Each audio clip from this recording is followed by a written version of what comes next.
வணக்கம் நண்பர்களே! இந்த பதிவு "சிறிய வரிகளில் பெரிய வாழ்க்கை உண்மைகள்" என்ற தொடரின் ஒரு பகுதி. நாம் தற்போது ஔவையார் அருளிய வாழ்க்கைக்கு மிக முக்கியமான ஒரு நல்வழிப் பாடலை புரிந்து கொள்ளப் போகிறோம்.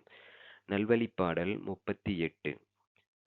நன்று என்றும் தீது என்றும் நான் என்றும் தான் என்றும் அன்று என்றும் ஆம் என்றும் ஆகாதே நின்றநிலை தானதாம் தத்துவமாம் சம்பறுத்தார் யாக்கைக்குப் போனவா தேடும் பொருள்.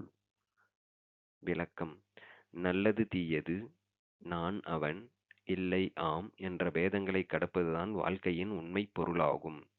புல்லை அறுத்தவர் அதைக் கட்டுவதற்குக் கயிறைத் தேடிச் சென்றதைப் போல் இறைவன் எங்கோ இருப்பதாக எண்ணி அலைவது வீணாகும். English meaning: The true meaning of the life lies in transcending distinctions such as good and evil, self and other, no and yes. Wandering about in the belief that God exists somewhere else is as futile as the person who, having cut the grass, goes in search of a rope to tie it.